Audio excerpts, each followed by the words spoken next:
falar sobre a cidade celestial, tá? Então nós viemos falando aqui ao longo de 3 meses sobre a carreira que nos está proposta, né? Sobre o caminho da salvação. Nós viemos falando sobre a santidade, a perseverança para chegar ao céu. Então, nós meditamos aqui durante 3 meses sobre o caminho da salvação. E entendemos que a nossa vida aqui nesse mundo ela é uma vida passageira. E muitas das vezes o ser humano ele se apega às coisas dessa vida e esquece o que lhe aguarda após essa vida. Já testemunhei muitas pessoas num leito de morte que no final da sua vida começou a entrar em desespero porque tinha medo da morte. Isso porque provavelmente passou a vida ouvindo de que os que estão salvos irão para a glória e os que estão perdidos para a condenação eterna. Então a pessoa ela entra em desespero, ou ela entrou em desespero no final da sua vida. Assim também como já testemunhei cristãos que na hora da morte morreram felizes, morreram em paz. E alguns até mesmo louvando ao Senhor, porque tem a paz que excede todo entendimento. Então, na lição de hoje, amados, nós vamos falar sobre a cidade celestial. É o que a Bíblia nos garante que nós teremos após essa vida aqui na terra. E para isso eu gostaria de ler com os irmãos em Apocalipse, capítulo 21, do versículo 9 ao 14.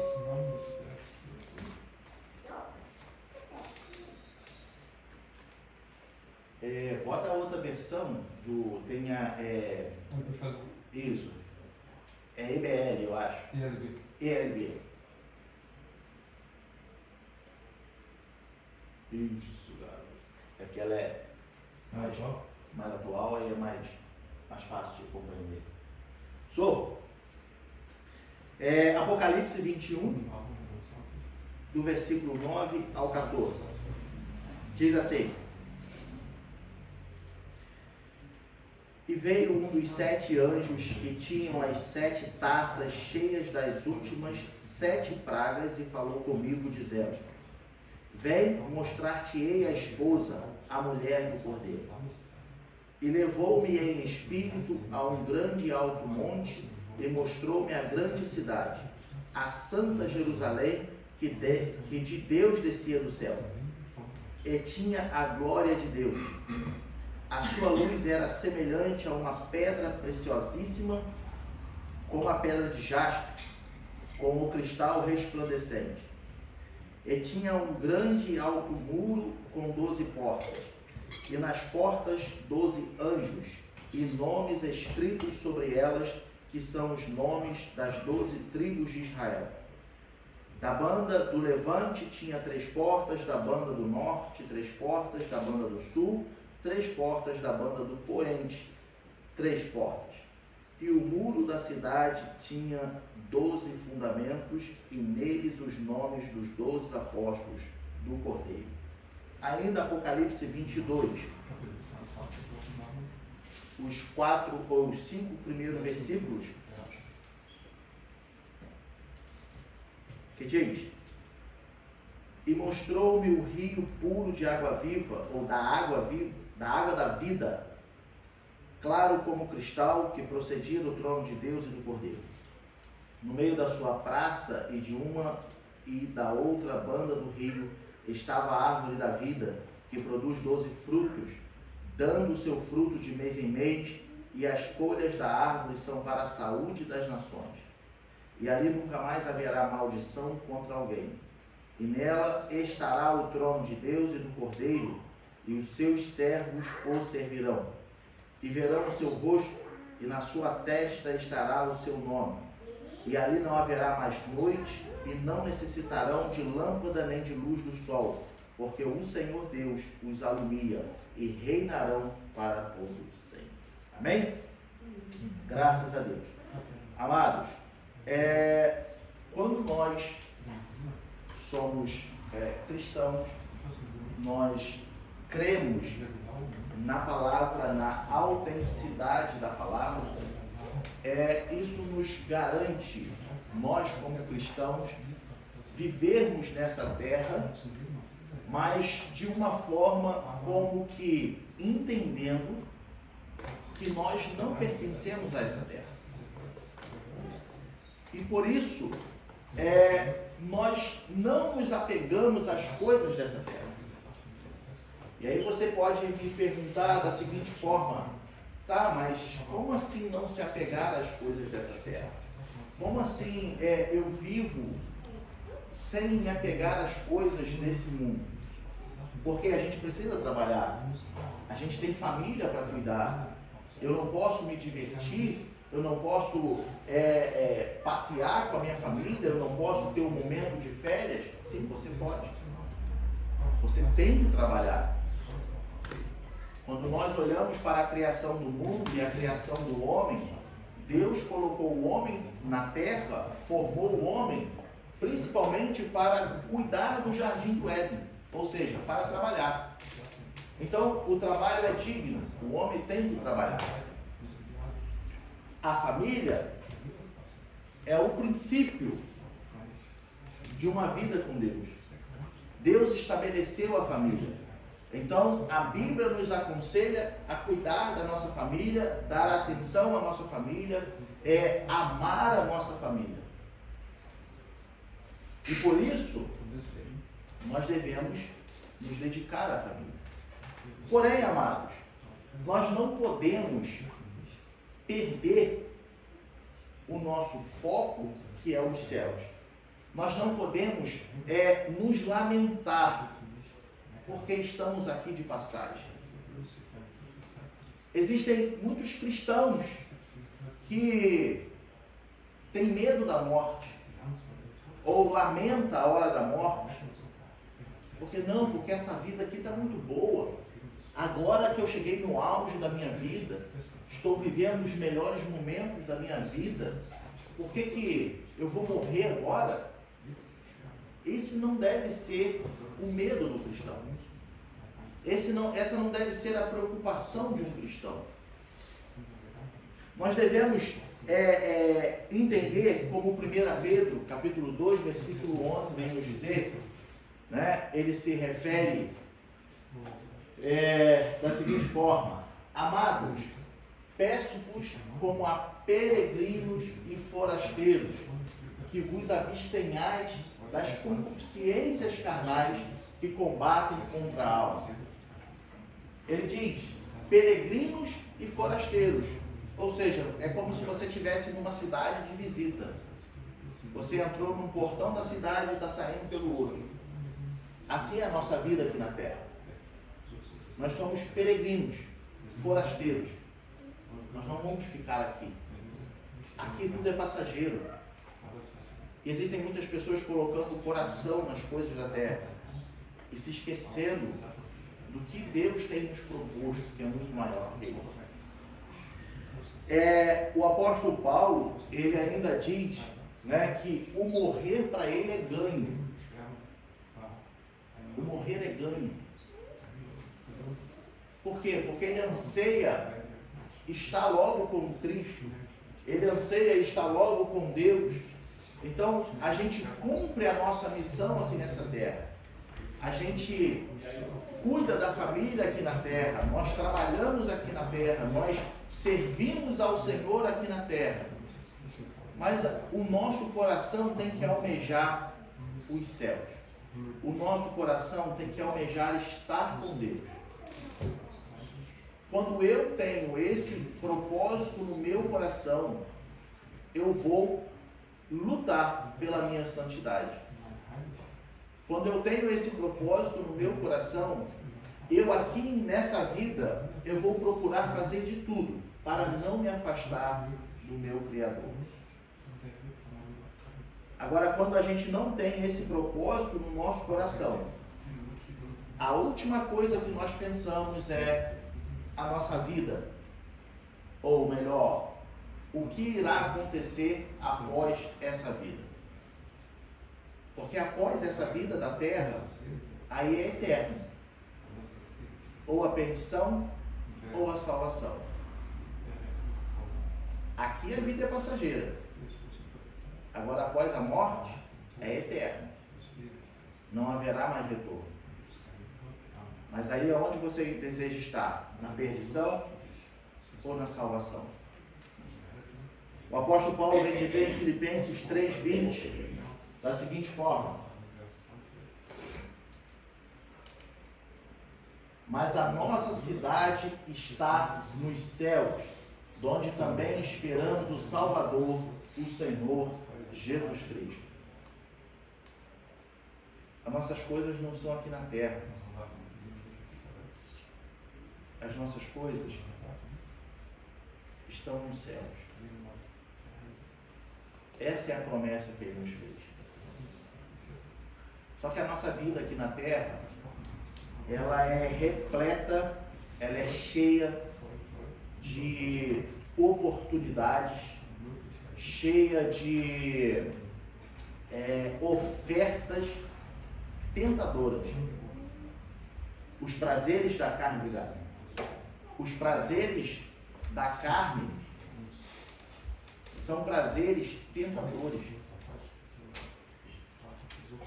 As oferendas, as ofertas que o mundo nos dá, enche os nossos olhos.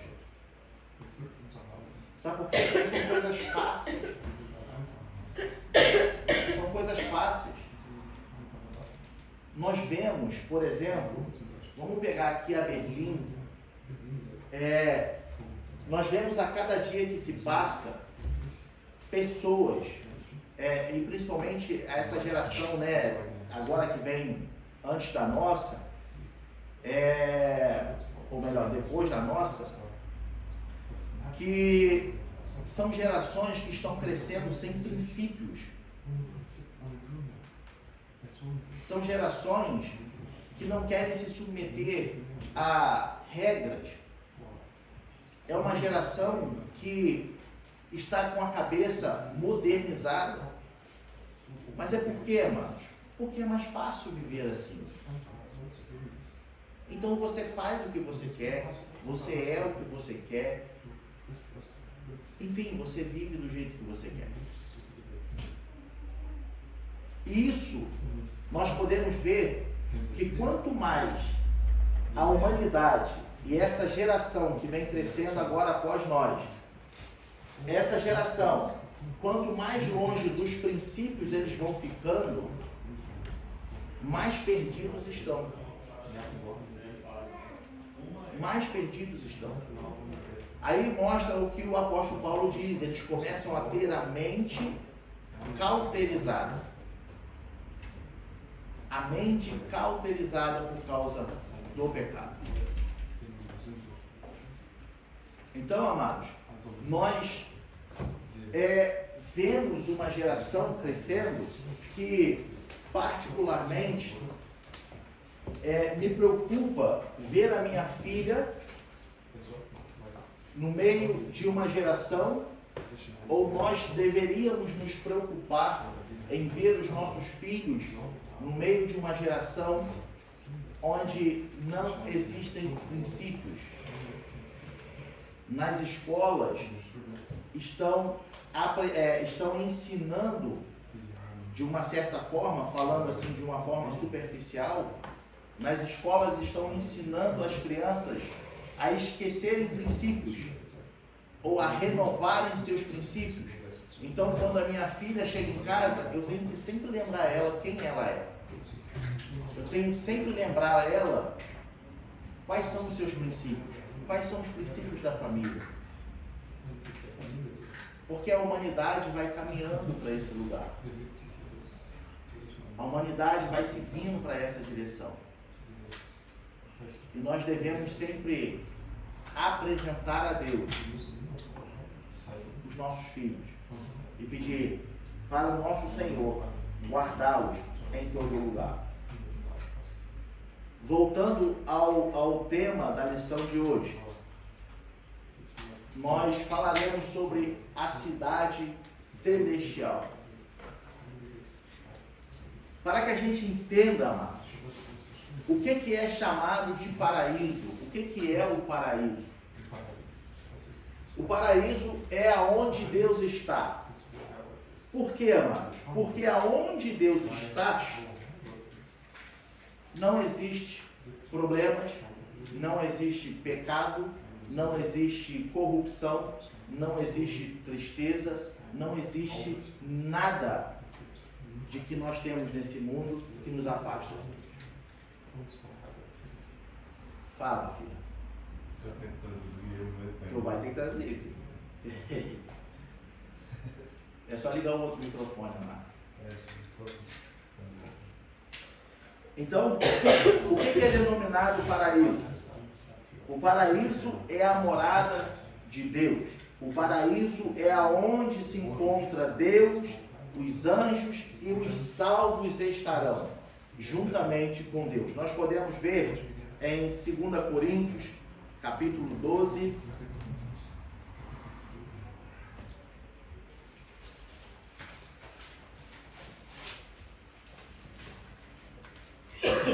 Coríntios 12, do versículo 2 ao 4, nosso irmão está preparando ali a tradução, aí nós vamos ler direto na Bíblia. Diz assim: conheço um homem em Cristo que há 14 anos, se no corpo não sei, se fora do corpo não sei, Deus o sabe, foi arrebatado até o terceiro céu. E sei que o tal homem, se no corpo, se fora do corpo, não sei, Deus o sabe, foi arrebatado ao paraíso e ouviu palavras inefáveis de que ao homem não é lícito falar. Paulo, ele foi ao paraíso, a Bíblia deixa isso bem claro, ou seja, ele esteve presente com Deus. Ele foi levado até um nível aonde ele viu coisas, ouviu coisas, de que ele diz, não como que ele diz aqui, não é lícito falar ao homem. O homem agora, no estado em que vive, não entenderia as coisas que ele viu no céu. E como garantia de que Paulo não falaria as coisas que viu nesse paraíso, Deus coloca um espinho na carne e ainda manda alguém para esbofetear ele, de que ele clama ao Senhor: Deus, afasta de mim, tira de mim esse mensageiro de Satanás. E o Senhor diz a ele: Paulo, a minha graça te basta. Porque Paulo foi levado a um lugar aonde não é lícito falar aos homens. Esse é o paraíso. Assim como também o ladrão na cruz. Quando Jesus estava crucificado, havia o ladrão na direita, havia o ladrão na esquerda. E o ladrão chega para Jesus e fala assim: Senhor, lembra-te de mim quando entrares no paraíso. E Jesus fala para ele: hoje mesmo estarás comigo no paraíso. Imagina a alegria, imagina o regozijo no coração daquele ladrão que se arrepende na hora da sua morte. e é levado aos céus, é levado ao paraíso. Escuta diretamente da boca de Jesus Cristo. Que hoje mesmo estarás comigo no paraíso. Então, amados, esse paraíso com que Jesus falou para o ladrão na cruz, que estaria com ele no paraíso. Então, amados, o que é o paraíso? O paraíso é a morada de Deus. Nós podemos resumir o paraíso como a morada de Deus, tá? É o mesmo lugar que Paulo esteve presente, é o mesmo lugar onde Jesus falou que o ladrão que se arrependeu na cruz estaria com ele, é o mesmo lugar que aparece em Apocalipse 2:7. Se nós colocarmos aqui Apocalipse 2:7.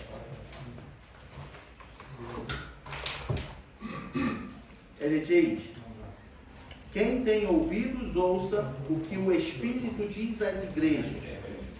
Ao que vencer, dar-lhe-ei a comer da árvore da vida, que está no meio do paraíso de Deus.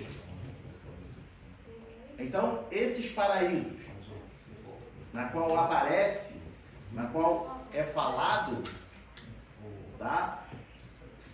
É o mesmo paraíso. Por que nós estamos falando isso?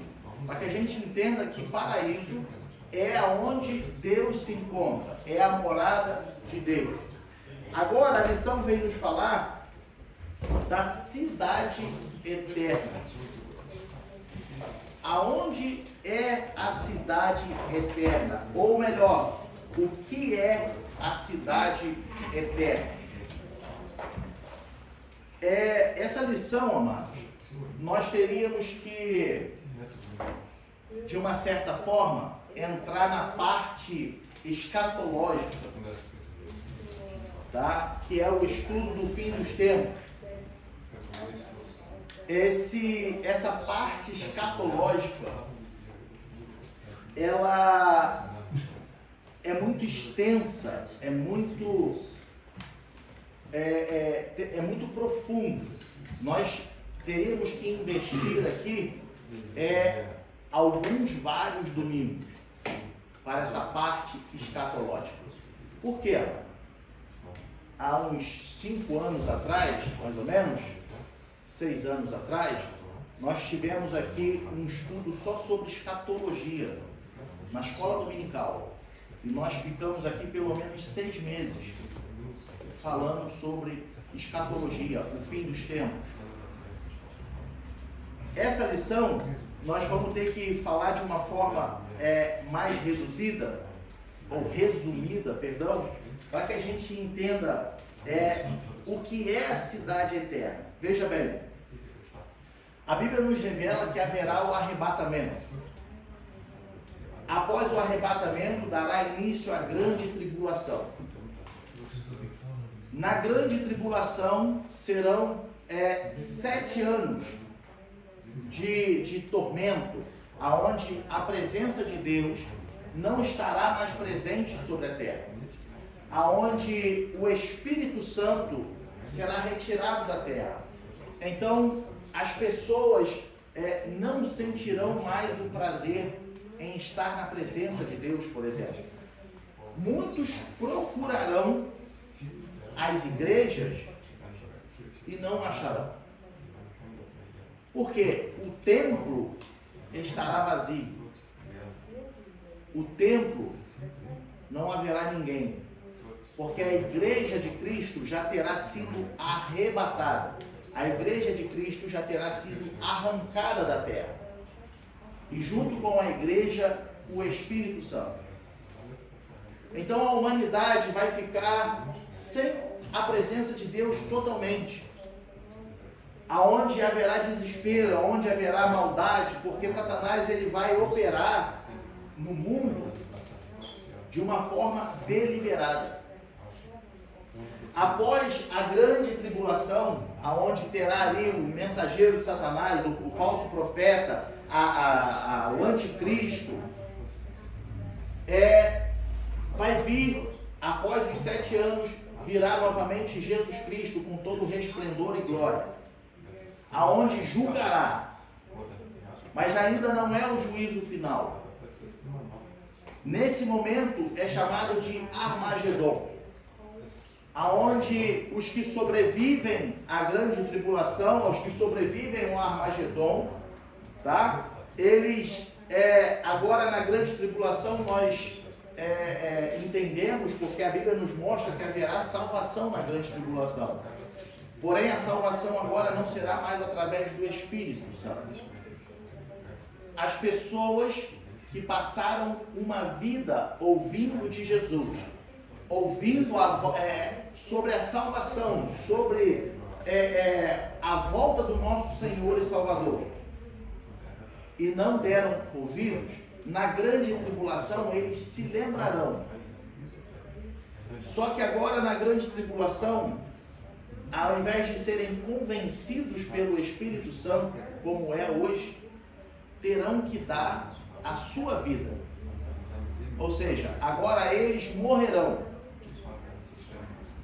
sofrerão perseguições, torturados, e por aí coisas horríveis se farão com aqueles que não se submeterem ao código, a marca da besta. Aqueles que não se submeterem ao anticristo. Então serão perseguidos. Serão dados como rebeldes. E aqueles que não se submeterem ao sistema do anticristo, à marca da besta, é porque, de alguma forma, eles lembraram do que era sempre pregado nas igrejas. Porém, agora não haverá mais temor. Em nome de Jesus, a gente não. Mas aqueles que ficarem,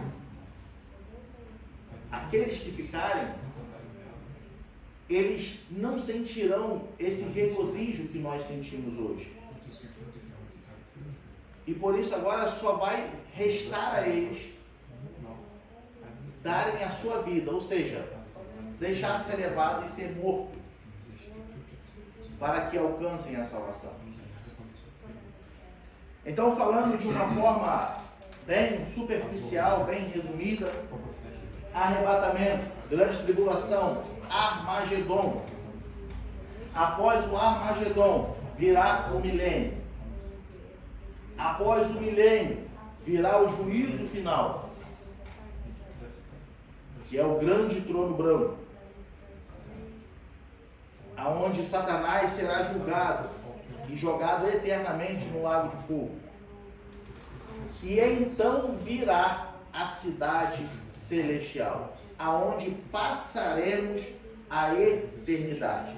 Veja bem, logo após o juízo final, a terra terá uma purificação. Após o juízo final, a terra será totalmente purificada. Ou seja, toda essa maldade que existe, toda esse espírito maldoso que a terra está cheia, não existirá mais.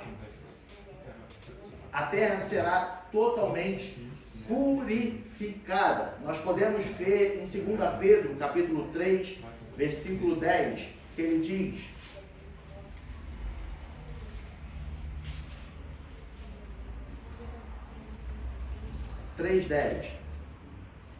mas o dia do Senhor virá como ladrão de noite, no qual os céus passarão com grande estrondo, e os elementos ardendo se desfarão, e a terra e as obras que nela há se queimarão. Essa parte em que Pedro fala, ele está falando justamente da purificação da terra, que é quando haverá o juízo final, aonde de fato, de vez, todo mal será condenado. Então a terra passará por essa purificação. Agora, se a gente ler lá em Apocalipse 3:12, ele diz: a quem vencer, eu farei coluna no templo de meu Deus, e dele nunca sairá, e escreverei sobre ele o nome do meu Deus e o nome da cidade do meu Deus. Aí ele diz: a nova Jerusalém que desce dos céus, do meu Deus, e também o meu novo nome. A nova Jerusalém, amados, tá? Figura a cidade eterna. A nova Jerusalém que desce dos céus figura a cidade eterna. Ou seja, é o lugar aonde será estabelecido sobre a terra. Entenda uma coisa, às vezes as pessoas se esquecem de que quando tudo isso acontecer e nós tivermos a eternidade com Deus, céus e terra serão a mesma grade, ou seja, serão a mesma coisa. Por que serão a mesma coisa? Porque não haverá maldade, a terra estará purificada. Nós podemos ver, por exemplo, cadê o versículo?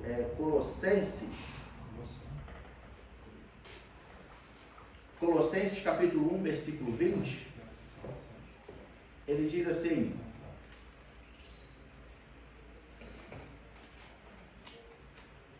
Colossenses 1, 20, ele diz: e que, havendo por ele feito a paz pelo sangue da sua cruz, por meio dele reconciliasse consigo mesmo todas as coisas, tanto as que estão na terra como as que estão nos céus. A gente precisa entender que a cidade eterna, ela substituirá o que hoje existe na terra. Hoje, podemos olhar para Israel, por exemplo, e nós vemos que Israel está distante de Deus. Hoje, nós podemos ver que o povo judeu, que a princípio era o povo escolhido por Deus, eles estão dispersos. E Deus vai tratar deles de uma forma diferente. Deus vai cobrar isso deles. Então, o que a Bíblia nos mostra é que a cidade que desce dos céus é no sentido de que céu e terra serão a mesma coisa. Às vezes as pessoas têm a ilusão de que vai aterrissar sobre a terra uma nova cidade, né? Como coisas cinematográficas. Mas quando diz que a nova Jerusalém desce do céu, é porque o céu literalmente descerá sobre a terra. Em que sentido? Não haverá corrupção, não haverá pecado, não haverá choro, não haverá tristeza, não haverá dor, não haverá angústia, não haverá sofrimento. A terra estará limpa. É como se nós voltássemos lá no início da criação, quando Deus fez o homem e a mulher. Sem maldade nenhuma, sem pensamentos maliciosos. Uma inocência pura, aonde haverá somente alegria, gozo, adoração a Deus, e Ele estará sobre toda essa cidade. Essa é a cidade que desce dos céus. Nessa cidade é que os salvos serão cidadãos da cidade. É nessa cidade em que nós desfrutaremos das bênçãos eternas e habitaremos nela com o nosso corpo transformado. Vamos ver lá em 1 Coríntios, capítulo 15, versículo 54.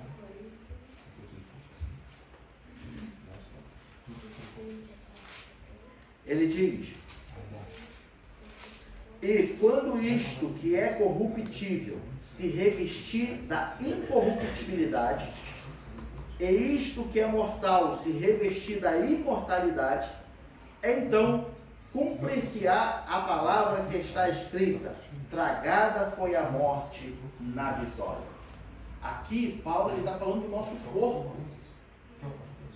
Aqui Paulo está falando dessa carne de que ele diz, o que é corruptível se revestir de incorruptibilidade, o que é mortal se revestir da imortalidade. Ou seja, os nossos corpos transformados, os nossos corpos glorificados. Então nós seremos cidadãos do céu, nesse estado glorioso. Quando a eternidade começará, amados? Como eu disse, às vezes as pessoas confundem o milênio com a eternidade. O milênio são só 1000 anos. 1000 anos por quê, amados? Aí nós precisamos entender.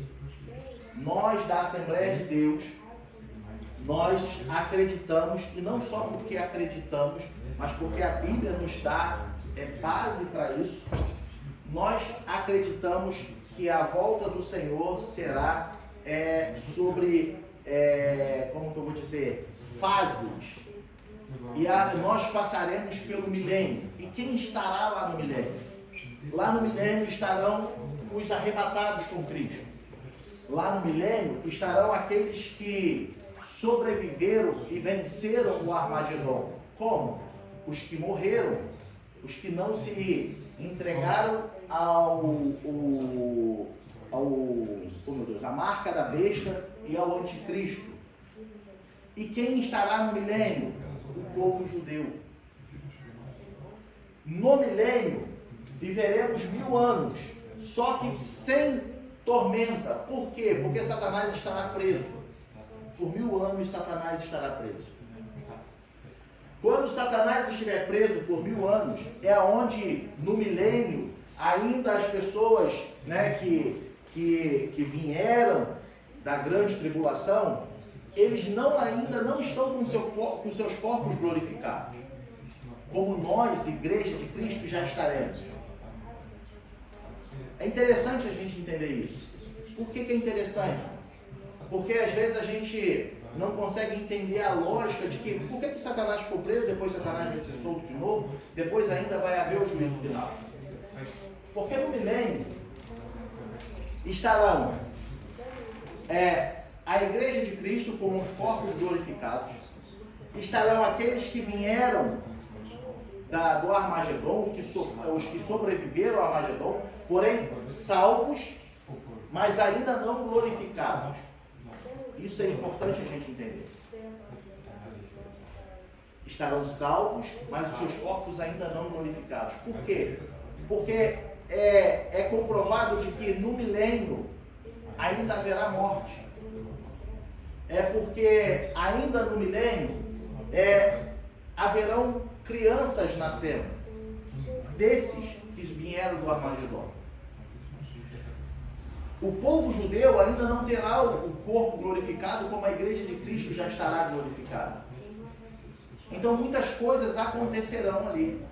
Embora a gente viva 1000 anos sem a tormenta do inimigo, mas ainda estamos sujeitos à morte. Não a Igreja de Cristo que tem o corpo glorificado. Esses. Nesse momento, Deus vai permitir que Satanás seja solto e atormente as nações.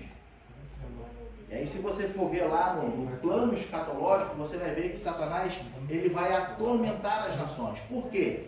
Porque Deus vai permitir com que esses que ainda não têm os corpos glorificados, eles sejam tentados e provem de que eles estão com Deus, de que eles são salvos. É aonde muitos nesse momento, por causa do engano de Satanás, ainda serão condenados.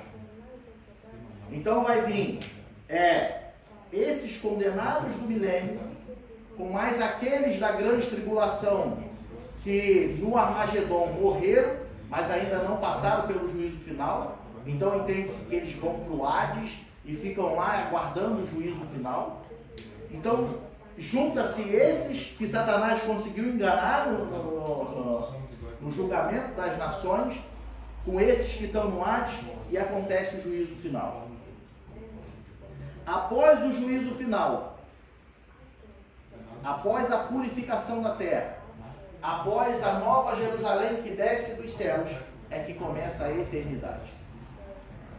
Nesse momento, começa a eternidade. E agora, essa eternidade, Satanás ele foi lançado no lago de fogo eternamente. Será destruído. E juntamente com ele, os seus anjos. E juntamente com ele, todos aqueles que não se renderam a Jesus Cristo. Veja bem, aproveite hoje. Porque se com o Espírito Santo que nos convence do pecado, muitos não dão ouvidos, naquele dia não terá ajuda do Espírito Santo. E será muito pior. A Bíblia nos garante que nesse momento muitos se lembrarão desse momento aqui hoje.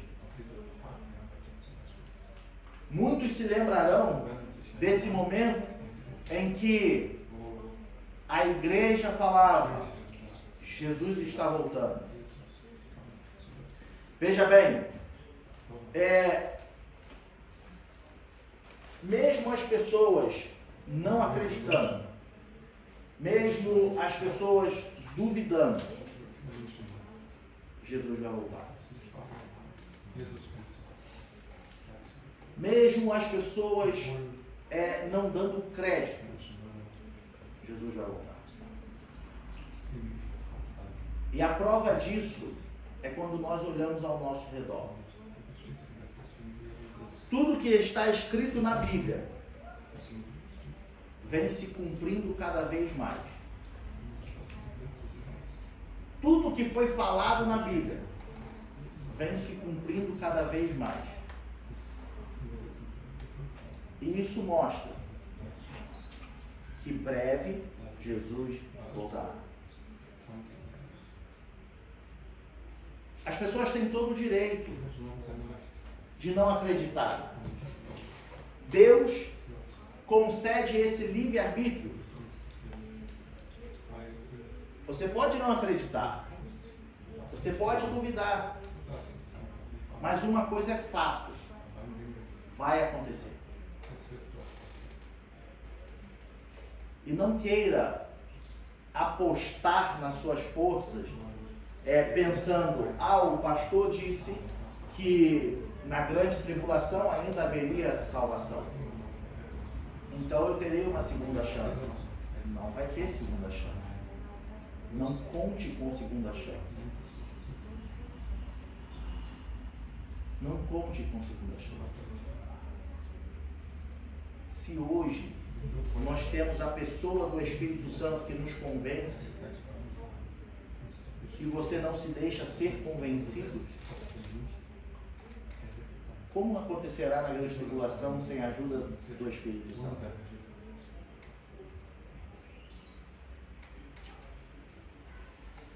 É triste, amados,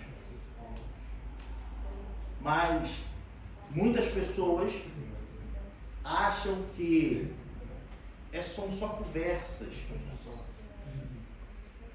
Muitas pessoas acham que isso é só um terror psicológico, emocional.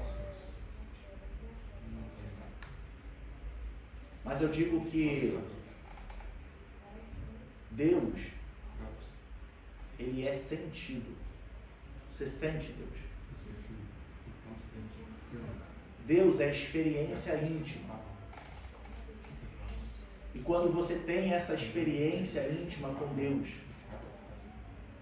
o Espírito Santo testifica, confirma tudo isso que nós estamos falando no seu coração. Pode falar. Isso fala na Bíblia em várias, tem mais que uma que fala assim: quem tem ouvidos, que ouça o que o Espírito diz às igrejas. Ele está falando, ouça o que eu estou falando hoje. Isso. No dia de hoje, né?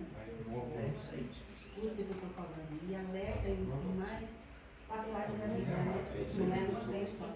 Sempre. Apocalipse, então, ele é repleto, né? Veja bem, Deus, não é alguém que você conhece por ouvir falar. Deus não é alguém que você veio na igreja e ouviu dizer, eu sei quem é Deus. Não é assim. Deus é experiência. Por mais que alguém te apresente Deus, por mais que alguém te fale de Deus, se você não tiver uma experiência com Ele, você jamais o conhecerá. Então nós lembramos de Jó, que diz, quando ele passa por toda aquela situação difícil da vida dele, e lá no final do livro de Jó, quando Deus responde a ele, ele fala assim, eu te conhecia somente de ouvir falar, mas hoje eu sei verdadeiramente quem tu és. Porque ele teve uma experiência direta com Deus. Então, amados, nós temos a convicção do que nós estamos falando, porque o Espírito testifica em nós. E o que nós temos que fazer não é tentar convencer as pessoas no grito ou à força, é nós orarmos por eles, para que eles também sintam o que nós sentimos. É nós apresentarmos a eles o Evangelho e orar a Deus para que eles sintam o que nós sentimos. E quando isso acontecer, é garantido de que haverá transformação na vida dessa pessoa. Haverá uma conversão na vida dessa pessoa. Então, por mais que você fique horas sentado, falando e explicando, se de fato essa pessoa ela não sentir a ação do Espírito nela, não será convencida. É por isso que a Bíblia diz que é o Espírito quem convence. E como que ele convence? Trabalhando diretamente na vida. Experiência. Experiência vivida. Experiência vivida. Se a tua esperança na salvação, se a tua esperança na vida eterna tem se esfriado, é porque talvez você esteja precisando de mais experiências com Deus. É porque talvez você tenha ficado distante de Deus. Porque o cristão que tem tido experiências com Deus, a última coisa que vai acontecer na vida dele é perder a esperança da vida eterna. Então ele vai padecer nesse mundo, ele vai sofrer, ele vai passar momentos difíceis, ele vai passar por várias situações desagradáveis, mas ele vai continuar com a cabeça erguida, sabendo que ele é cidadão dos céus. Então, amados, nós precisamos procurar ter sempre essas experiências com Deus. E quando você se sentir fraco, quando você estiver se sentindo já aquela sensação de que será que tem a vida eterna? Se aparecer uma interrogação na sua vida espiritual, na sua fé, é porque você precisa de experiências com Deus. É porque você precisa ainda se aproximar mais de Deus. A boa notícia é que ainda tem tempo. A boa notícia é que o Espírito Santo ainda age em nossos dias. o estado perfeito à luz da doutrina. O que isso quer dizer, amados? Quando nós falamos de paraíso, falamos da cidade eterna e falamos da eternidade. Qual é o estado em que nós estaremos na eternidade? Veja bem, quando lemos de Gênesis a Apocalipse, nós vemos um propósito, tá? Um propósito divino na consumação dos séculos. De Gênesis a Apocalipse, a mensagem que aparece, a mensagem que nos é revelada é justamente o plano da salvação. Veja bem, amados, a Bíblia, ela é repleta de ensinamentos. A Bíblia, ela é repleta de orientações. Você lê a Bíblia, você aprende em todas as áreas da sua vida.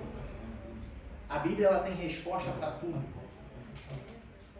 Só que nós precisamos entender que tudo isso, todas essas experiências, todos esses ensinamentos, todas essas respostas, é um único propósito: a salvação da humanidade. A Bíblia, ela te instrui de todos os lados, mas não para você se tornar somente uma pessoa sábia. A Bíblia te instrui de todos os lados, não só para você ser um ser humano melhor, mas porque o propósito da Bíblia é te conduzir aos céus. A mensagem principal de Gênesis a Apocalipse é a redenção da humanidade, a salvação da humanidade. Dentro dessa mensagem, aí sim nós extraímos mensagens de ensinamento, mensagens de comportamento, mensagens diversas para a nossa edificação. Mas por que, amados? Porque o objetivo principal é que a gente chegue aos céus. E não para que a gente tire proveito e seja muito famoso nessa vida. Não para que a gente tire proveito e ganhe muito dinheiro nessa vida. Mas é para nos conduzir ao céu. Esse estado perfeito, essa consumação dos séculos, essa mensagem, esse propósito divino que a Bíblia nos apresenta, ela vai ocorrer, como eu disse, após o milênio, depois do juízo final, aonde toda a terra será transformada. Lá no nosso texto base, em Apocalipse 21, ele diz assim no versículo 1, Apocalipse 21, ele diz: "E vi um novo céu e uma nova terra, porque já o primeiro céu e a primeira terra passaram e o mar já não existe." Novo céu e nova terra. É interessante nós relembrarmos de que quando fala novo céu e nova terra, ou a cidade que desce dos céus, é porque se nós entendemos que o paraíso é onde Deus está, Deus estará na terra. Então a cidade desce dos céus. A eternidade, o estado perfeito desce dos céus. Novo céu e nova terra é porque de fato foi tudo purificado e transformado. Imagina uma sala suja, uma sala bem suja, tá? E aí nessa sala você vai encontrar até bichos, insetos, você encontra ratos, você encontra baratas, e você entra e nessa sala tem um mau cheiro. E aí você imagina você pegar, contemplar aquela sala desse jeito, e aí você vai embora. A imagem que vai ficar na sua cabeça A primeira imagem que fica é de uma sala inabitável. Aí digamos que nesse meio tempo vem uma empresa que vai esterilizar tudo. Ela vai lavar o chão inteiro, vai botar veneno para matar todos os insetos, todos os bichos, e vai pintar tudo, vai lavar, vai iluminar, vai deixar tudo. Tudo limpo, perfeito. E aí você volta, aí você é convidado, vamos lá ver de novo a sala. Aí a sua imagem é como? Poxa, vou lá de novo. Aquele negócio tá podre, tá fedido, tá cheio de bicho. Aí você abre a porta dessa sala e quando você entra, você vê tudo limpo, cheiroso, reformado, restaurado. Aí o que você vai falar? Isso aqui é outra sala.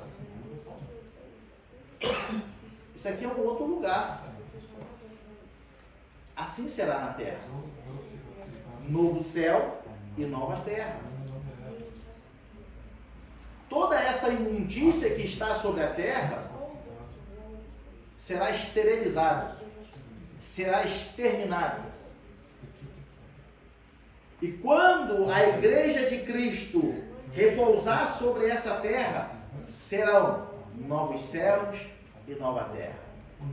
Porque agora o próprio Deus habitará nela. Imagina de que nós estaremos no lugar juntamente com o nosso Deus. Esse Deus, de que hoje, no estado em que nós nos encontramos, não somos capazes de contemplar a tua face. A Bíblia diz que se alguém contemplar a face de Deus, não sobrevive. Por causa do nosso estado de hoje, nosso estado pecaminoso. Mas a Bíblia nos garante que na eternidade nós estaremos junto com Ele. E nós reinaremos junto com Ele. Porque agora os nossos corpos também são glorificados. Nossos corpos também são transformados. E assim como Ele é, nós o veremos. Porque seremos semelhantes a Ele. E ali passaremos toda a nossa eternidade. Esse é o estado perfeito, aonde era um lugar que imperava ou habitava a natureza do pecado, agora é só santidade. Esse é o estado perfeito. Em Apocalipse 22, nos versículos de 1 a 5 que nós lemos no início da nossa aula, nós vemos ele citar aqui algumas características que nos revelam o estado perfeito. Nessa cidade, a Bíblia nos revela de uma forma simbólica, e aqui eu quero explicar uma coisa aos irmãos. Existem muitas pessoas que leem o livro de Apocalipse e interpretam o livro de Apocalipse de uma forma literal. E o que eu quero dizer com isso, de forma literal? O livro de Apocalipse, ele é repleto de símbolos. Esses símbolos não querem dizer que será exatamente dessa forma, mas os símbolos são colocados para que nós pudéssemos entender. Quer ver um exemplo muito clássico? No céu haverá ruas de ouro, mar de cristal.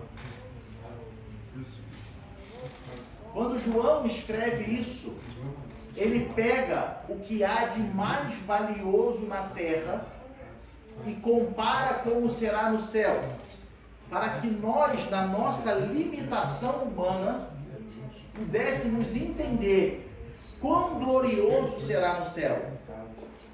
Mas no céu haverá ruas de ouro, não como nós imaginamos ruas de ouro, mas algo glorioso, e nós estaremos andando sobre ela.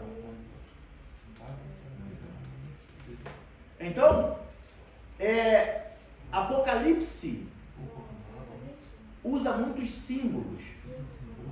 E aqui nessa passagem, nós vemos assim,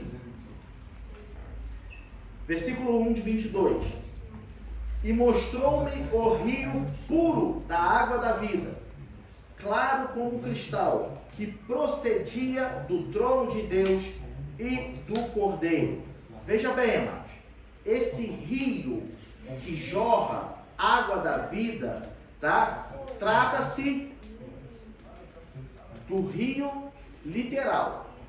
Haverá um rio. Porém, qual é o sentido desse rio? Ele simboliza o Espírito Santo. A plenitude do Espírito estará lá. Nós já aprendemos aqui na quarta-feira, e vamos falar até mais sobre isso, que hoje nós temos o Espírito Santo derramado sobre toda a carne. Porém, ainda não em sua plenitude, ou seja, não de uma forma completa, total. Mas lá no céu, o rio de água viva representa o Espírito Santo, a vida, bênção e poder espiritual que ele provê. Ou seja, esse rio é como a virtude do Espírito. Você que já sentiu a presença do Espírito Santo na sua vida, você consegue descrever o que você sentiu? Eu digo para os irmãos que, para mim, é complexo, é complicado explicar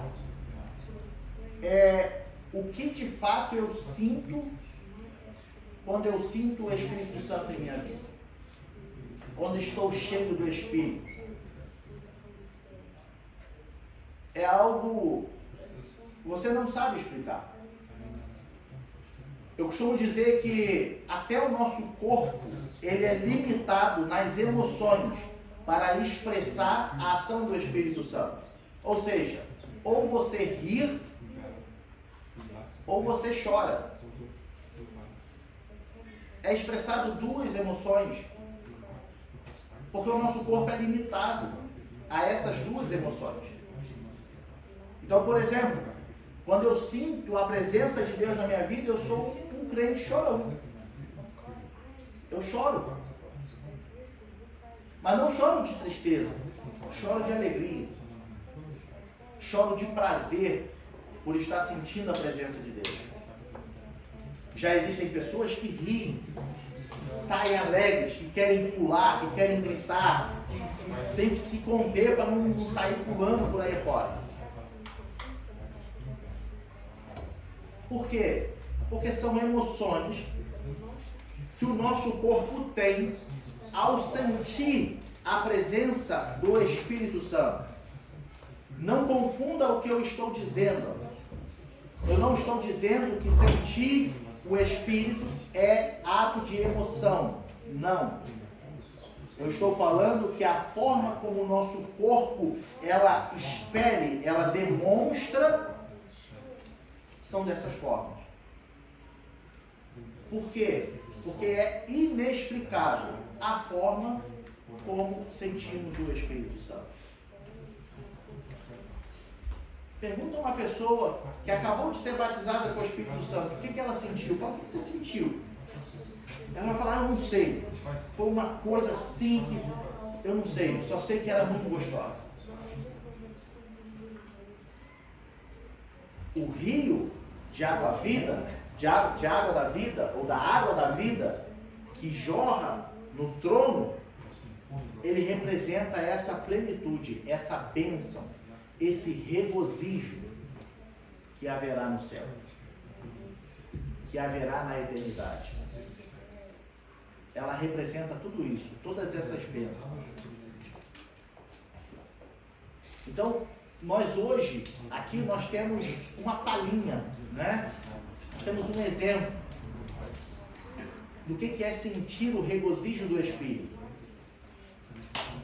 E esse pouquinho que nós sentimos aqui, você imagina, em uma porção infinitamente comparável. é assim que será no céu. Ele fala da árvore, no versículo 2, ele diz: no meio da sua praça e de uma e da outra banda do rio estava a árvore da vida.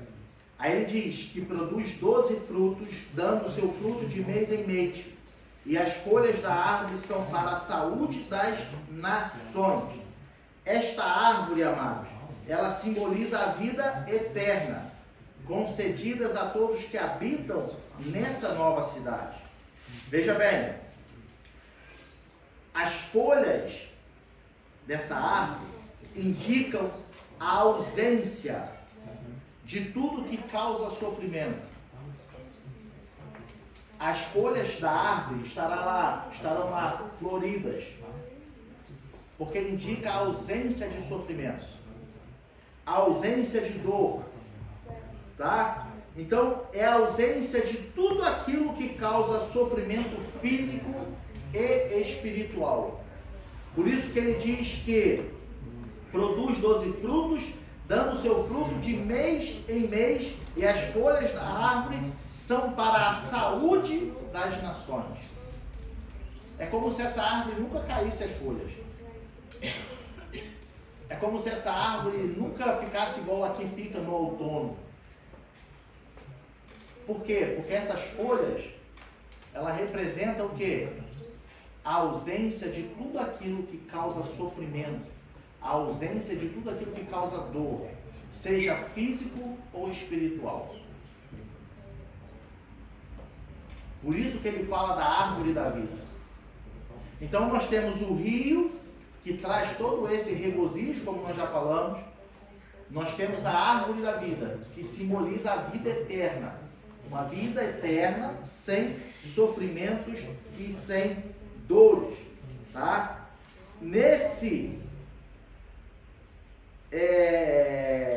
nosso novo corpo é que dependeremos do Senhor e, como que ele diz aqui, da força e saúde. Por quê?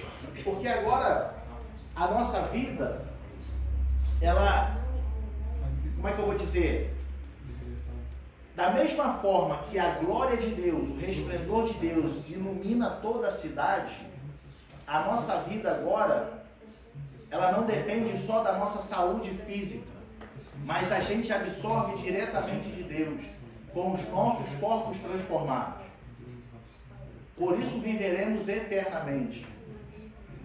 Entende? Então, essa árvore, ela representa a vida eterna. Ele fala também da ausência de males, né? Porque no versículo 3 ele diz assim: e ali nunca mais haverá maldição contra alguém, e nele estará o trono de Deus e do Cordeiro, e os seus servos o servirão. Não haverá maldição contra alguém. Esse problema do coração do homem, hoje nós ficamos o quê? Hoje, se alguém te chateia, você se decepciona, você se entristece, e muitas das vezes gera-se no seu coração, é gerado no seu coração vingança. É gerado no seu coração, muitas das vezes, não vingança, mas também a falta de desejo de querer ajudar quando precisar. Não a vingança imediata, mas muitas das vezes, né, isso é comum nos dias de hoje. Fulano não me ajudou, então agora ele que se vire lá sozinho. Fulano, essa pessoa fez isso contra mim, não vou fazer nada contra ele não, mas também ele que se vire lá sozinho. Esse versículo 3, ele está dizendo assim: não haverá mais maldição contra alguém. E essa maldição é justamente essa intenção do coração de não querer ajudar, ou a intenção do coração de deixar o próximo se prejudicar. Então lá não haverá mais isso. Essa maldição que hoje se encontra no coração dos homens. De é cada um por si. Você faz o seu, eu faço o meu. Então nós teremos também essa ausência dessa maldição. Por último, ele diz a presença de Deus. Ele diz assim, versículo 4: e verão o seu rosto, e na sua testa estará o seu nome. Veja bem, irmãos, esse é o alvo de todo o cristão. Esse é o alvo final da história da redenção. É Deus habitando no meio do seu povo. Diretamente habitando no meio do seu povo. Nós contemplaremos a sua face. E aí nós podemos lembrar de Paulo, 1 Coríntios 13, 12. Ele diz assim sobre o espelho, se não me falha a memória. Porque agora vemos por espelho em enigma. Mas então veremos face a face. Agora conheço em parte. Mas então conhecerei como também sou conhecido. Aqui Paulo está se referindo àquele grande dia. Porque veja bem, vemos por espelho e em enigma. Você consegue entender Deus hoje? Você vê Deus hoje? Não, eu vejo por espelho. Que espelho é esse? Você reflete a glória de Deus. A pessoa que é cheia de Deus, você reflete. A pessoa que é cheia do Espírito Santo, ela tem desenvolvido em sua vida o fruto do Espírito: amor, longanimidade, mansidão, paz. E ela reflete isso, e as outras pessoas veem isso.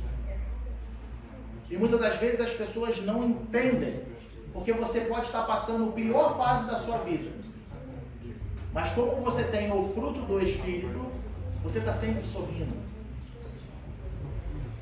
Às vezes, quando você deita no travesseiro, você chora. Mas quando você anda, você sorri. E as pessoas falam: como pode? Essa pessoa está sempre sorrindo.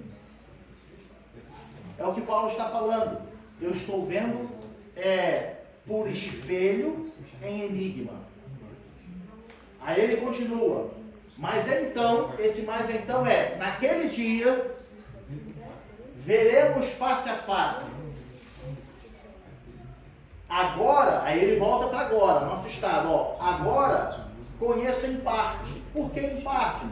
Porque eu conheço de acordo com o que a Bíblia me revela. Deus se revela ao homem e tudo está aqui na Bíblia. Então eu conheço a Deus pelo que a Bíblia me fala. E isso aqui eu não estou aqui tirando o crédito da Bíblia ou colocando. Não, eu estou falando que nós o conhecemos em parte. Em parte. Aí ele volta. Então, ou seja, naquele dia, conhecerei como também sou conhecido. Assim como eu me vejo, eu o verei. Essa é a bênção do povo fiel de Deus. É hoje nós almejarmos o céu. É hoje quando nós choramos na presença de Deus. É hoje quando nós suplicamos a Deus, termos como recompensa naquele dia estar agora eternamente junto com Ele. Eternamente junto com Ele. E poder contemplar a sua face. Essa é a nossa recompensa. Essa tem que ser a nossa intenção. Imagina você no céu, prestando um culto, olhando diretamente para Deus. Se hoje aqui nós cultuamos e sentimos a presença de Deus, como eu vejo muitas vezes, né, nós choramos, falamos em mistério e nos alegramos na presença de Deus, e já é uma glória. Imagina lá no céu, você cultuando e olhando diretamente para Ele. Essa tem que ser a intenção do nosso coração. Para a gente encerrar a nossa meditação de hoje. Quando olhamos para a Bíblia, alguns heróis da fé que nós temos, que a Bíblia nos revela, mostra que eles viveram nessa vida terrena, mas olhando para a vida futura. E não a vida futura do amanhã aqui nessa terra. A vida com Deus. Nós podemos olhar para Abraão, por exemplo, em Hebreus capítulo 11, versículos 9 e 10. Abraão, ele viveu essa vida, mas com a esperança da cidade celestial. Hebreus 9 e 10, ele diz assim: pela fé, habitou na terra da promessa, como em terra alheia. Os irmãos conhecem a história, sabem que Abraão seguiu o chamado de Deus e foi para uma terra que não conhecia. Morando em cabanas, com Isaac e Jacó, herdeiros com eles dessa mesma promessa. Versículo 10, perdão. Porque esperava a cidade que tem fundamentos, do qual o artífice e construtor é Deus. Abraão viveu toda a sua vida obedecendo a ordem de Deus, mas ele esperava a cidade que tem fundamentos. Moisés, amados, Moisés viveu dessa mesma forma. Ainda em Hebreus 11, 16. Não, perdão, deixa eu ver aqui. 11, 24 a 27. 24 a 27. Pela fé, Moisés, sendo já grande, recusou ser chamado filho da filha de Faraó, escolhendo antes ser maltratado com o povo de Deus do que por um pouco de tempo ter o gozo do pecado, tendo por maiores riquezas o vitupério de Cristo do que os tesouros do Egito, porque tinha em vista a recompensa. Pela fé deixou o Egito, não temendo a ira do rei, porque ficou firme como vendo o invisível. Moisés, da mesma forma, obedeceu o chamado de Deus, foi no Egito, libertou o povo, conduziu o povo até a terra prometida, mas a sua esperança era o invisível.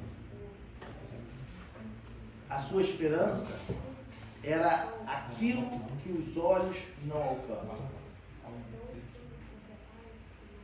Entende? Pode entrar. Auditório? Português? Ok. Pode entrar. Aí.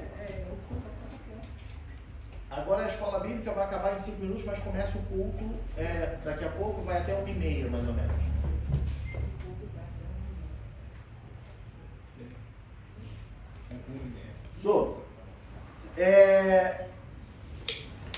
Nós vemos homens, heróis da fé, vivendo essa vida aqui, mas olhando para o que nos aguarda. Nós vemos os heróis da fé nos dando esse exemplo. E por isso nós precisamos, amados, deixar o Egito para trás e olhar para o que nos aguarda no futuro. Aqui em Apocalipse, no capítulo 21,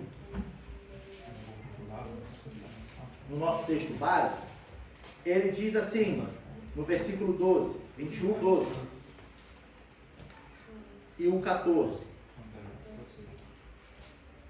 Ele diz assim: e tinha um grande e alto muro com 12 portas, e nas portas 12 anjos, e nomes escritos sobre elas, que são os nomes das 12 tribos de Israel.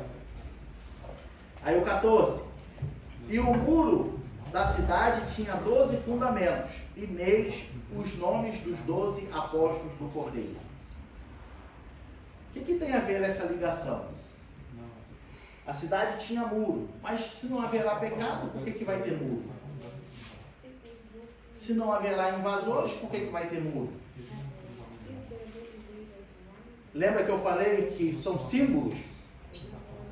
O muro representa toda a segurança. Estaremos seguros. Não haverá problema de falta de segurança. Entende? Então, por isso ele fala dos muros, para nos alertar sobre a segurança que teremos. Aí ele fala das 12 tribos, porque no muro encontrava-se as 12 tribos. E no fundamento, no alicerce do muro, 12 nomes dos apóstolos. Por que os apóstolos estão no fundamento? Por que o nome das 12 tribos no muro? Porque Israel é o berço. Israel nasceu tudo. O nome dos 12 apóstolos representa a igreja. Porque a igreja cresceu a partir dos 12 apóstolos. Jesus Cristo veio, estabeleceu, chamou para o colégio apostólico os 12 apóstolos, e então eles saíram o quê? Pregando o evangelho e a igreja. O que isso quer dizer? Igreja com Israel, um só povo. Sabe o que isso quer dizer, amados? Que no céu não haverá distinção. No céu seremos todos um só povo. O nome das 12 tribos, com o nome dos 12 apóstolos, mostra-nos um só corpo, a unidade. Hoje na Terra temos várias nações, com várias culturas, mas todos aqueles, independente da nação e da cultura, que estiverem no céu, seremos todos iguais. Não haverá mais distinção. Essa é a mensagem que ele está nos dizendo. Seremos um só povo. Amados, nós somos denominados peregrinos e forasteiros. Estamos aqui nessa terra de passagem. Eu encerro essa lição de hoje lembrando os irmãos que Paulo, lá em 2 Coríntios 5:8, ele diz: mas temos confiança e desejamos antes deixar este corpo para habitar com o Senhor. Ainda Filipenses 1:21 e 23. Porque para mim o viver é Cristo e o morrer é ganho. 23. Mas de ambos os lados estou em aperto, tendo desejo de partir e estar com Cristo, porque isto é ainda muito melhor. Que nós, como cristãos,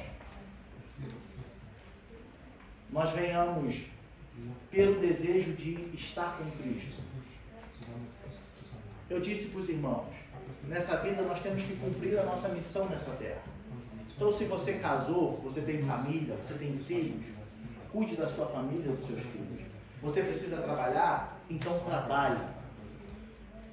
Mas não se apegue ou se prenda às coisas dessa vida, porque aqui tudo é passageiro.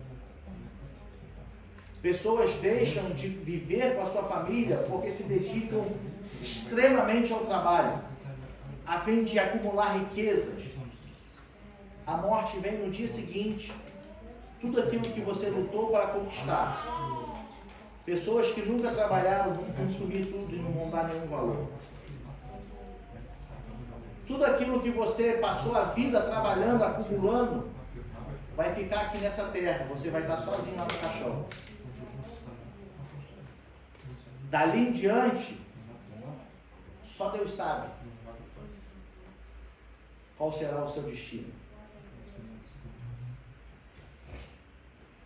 Então, amados, se dedique nessa vida em estar com Cristo. Se dedique nessa vida em viver em santidade. Se dedique nessa vida a buscar a presença de Deus. Não se prenda às coisas desse mundo. Não troque as coisas do céu por causa das coisas do mundo. Mas mantenha-se firme, porque nós iremos morar na cidade celestial. E mesmo que você duvide, Jesus está voltando. E tudo isso vai passar. Amém?